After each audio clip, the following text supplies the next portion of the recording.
দেখো আজকে আমি আবারও চলে এসেছি কল্যাণী আইটেমের নতুন আপডেট নিয়ে। যাই হোক, আজকে তোমাদের কিছু আমি দেখাচ্ছি যে আজকে প্যান্ডেল কতটা কমপ্লিট হয়েছে, যাবতীয় সব কিছু আমি এই ভিডিওতে বলবো। তার আগে আমি বলি, আমি অনেক কষ্ট করে ভিডিও বানাই, তাই যারা তোমরা ভালোবাসো আমাকে তারা লাইক অ্যান্ড সাবস্ক্রাইব দুটোই করে দিও।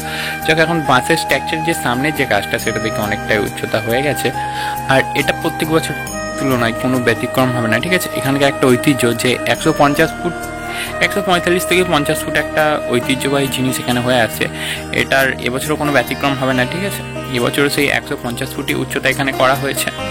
আর এদিকে ব্যানারও টাঙিয়ে দেওয়া হয়েছে যে কি হবে বা প্রমোশনের মানে এখানে কোনো মানে দেওয়া হয়েছে আর কি ব্যানার। যাই হোক, আমার যেটা দেখে মনে হলো, আর এত রোদের মধ্যে যে এরা কাজ করে, সত্যি কথা বলতে এদের জন্য প্রাউড ফিল হয়। দেখো দেখো, তোমাদের আমি জুম আউট করে দেখাচ্ছি মানে কতটা কষ্ট সহকারে এরা কাজ করছে। আর বাঁশগুলো তোলার টেকনিকটা আমার এখানে যা সেরা লাগে, কারণ বারবার নামা ওঠা করা সম্ভব নয় অত দূর উঁচু থেকে, বাট সেই জন্যই এখান থেকে তোলা হয়।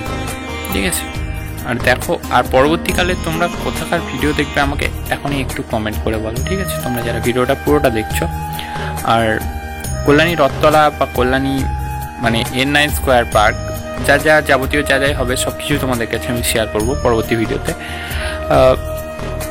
সত্যি কথা বলতে এখন কলকাতাকে টক্কর দিচ্ছে এই কল্যাণী। এই 2-3 বছর ধরে আমরা টুইন টাওয়ারের পর থেকে দেখছি মানে একটা অসাধারণ কিছু করার চেষ্টা করছে। কিন্তু সত্যি কথা বলতে আগের বছরের মণ্ডপটা লাইটিংয়ে চমকটা একটু আলাদা রকম ছিল, কিন্তু এবছর পুরোটাই ফাইবার কাস্টিংয়ে কাজ হতে চলেছে, সেই বিষয়ে কোনো সন্দেহ নেই।